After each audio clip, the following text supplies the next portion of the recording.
Tahapan pelaksanaan penerimaan peserta didik baru PPDB Provinsi Jawa Barat tahun 2022 telah dimulai. Sejumlah sekolah menyatakan telah siap dalam menghadapi proses PPDB tahun ini. Khusus jalur prestasi, nilai rapor tahun ini tidak lagi mempertimbangkan ranking siswa dalam penilaian. Di sisi lain, meski selama ini PPDB sudah berjalan dengan baik, namun masih perlu dibenahi, khususnya dalam hal transparansi dan sanksi bagi yang melanggar. Proses penerimaan peserta didik baru PPDB tingkat sekolah menengah atas SMA, sekolah menengah kejuruan SMK, dan sekolah luar biasa SLB di Jawa Barat telah dibuka pada Selasa 17 Mei 2022.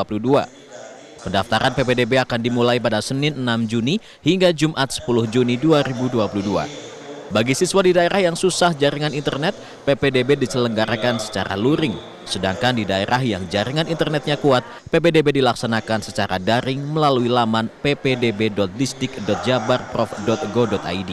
Untuk SMA ada 4 jalur pendaftaran yang dibuka, yakni jalur zonasi sebanyak 50%, afirmasi 20%, perpindahan orang tua dan guru 5%, serta prestasi 25%.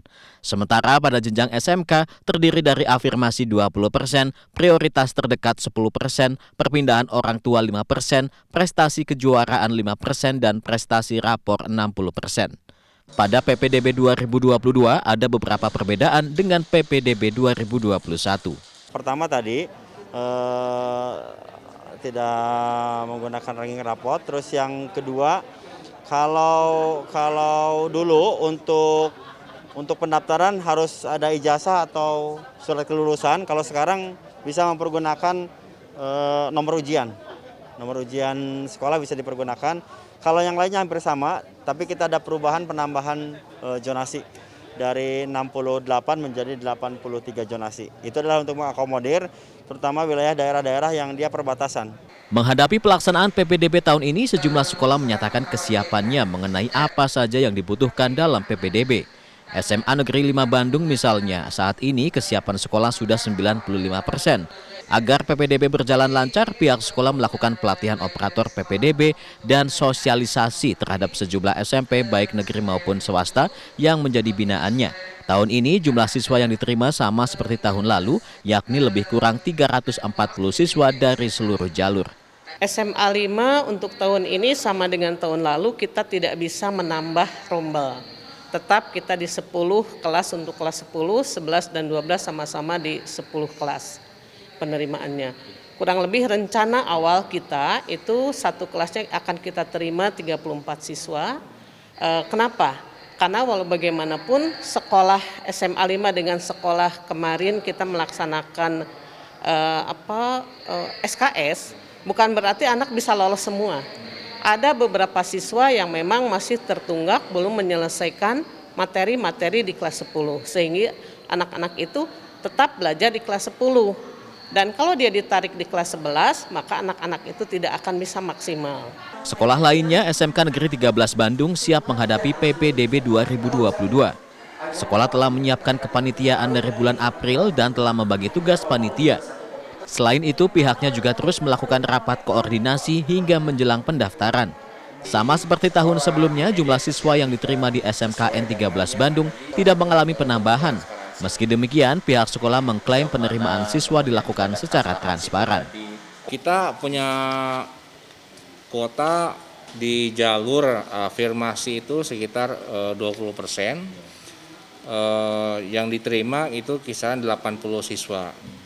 Terus dari prioritas terdekat 10% itu 38 siswa. Jalur perbinaan tugas orang tua anak guru 5% itu 18 siswa. Dari jalur prestasi persiapan kelas industri itu 35%, yang paling banyak 133 siswa. Dan dari prestasi rapot umum itu 25%, 93 siswa. Dan dari jalur prestasi kejuaraan itu 5% sebesar 18 siswa, dan total 380 siswa. SMKN 13 Bandung menerima siswa tahun ajaran 2022-2023.